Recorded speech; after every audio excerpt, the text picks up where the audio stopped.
एक समय की बात है, एक छोटा सा परिवार था जिसमें 4 सदस्य थे। माता पिता गीता और उसका छोटा भाई गोपाल। गोपाल बहुत शरारती लड़का था और वह अपनी बहन के अलावा किसी की नहीं सुनता था। उसकी बहन उससे 8 साल बड़ी थी।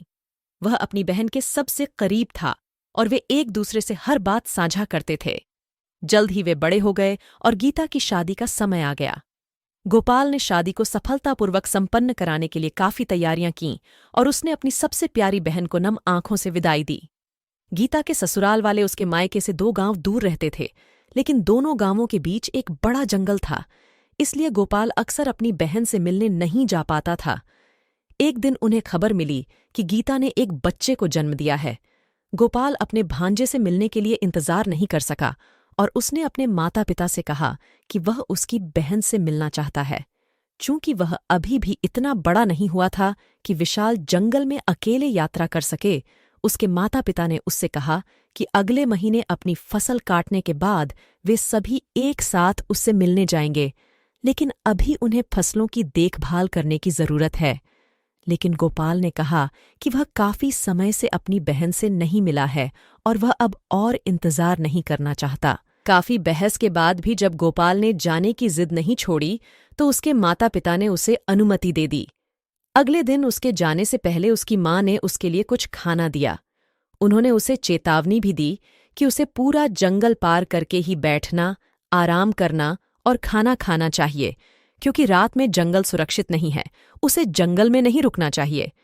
गोपाल अपनी बहन से मिलने के लिए इतना उत्साहित था कि उसने अपनी माँ की चेतावनी नहीं सुनी और बस सिर हिला दिया।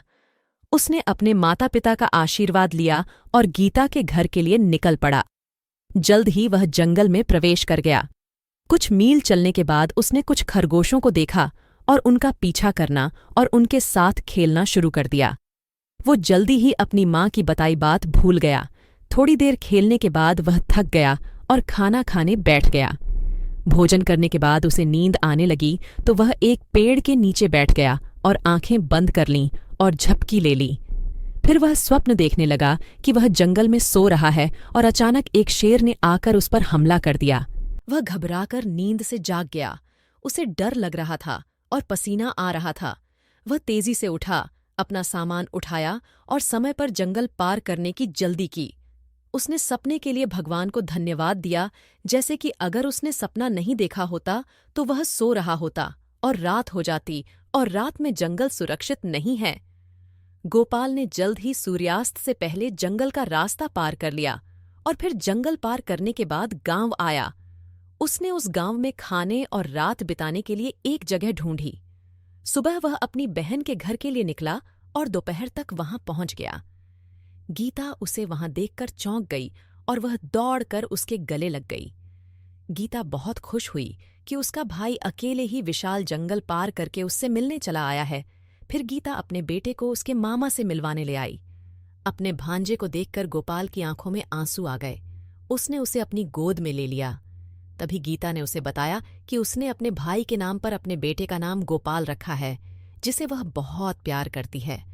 गोपाल बहुत खुश हुआ और उसने उसे बहुत धन्यवाद दिया। उसके घर पर कुछ दिन बिताने के बाद वह प्रसन्न मन से अपने घर के लिए रवाना हुआ। आते समय गोपाल ने अपनी माँ की बात ध्यान में रखी और जंगल में वो कहीं नहीं रुका और उसने जंगल दिन में पार करा और अपने घर सुरक्षित पहुंच गया। अब वो एक बदला हुआ लड़का था, जिसे अपने से बड़ों की बात मानने का मतलब समझ आया था। अब वो सबकी बात सुनता भी था और मानता भी था।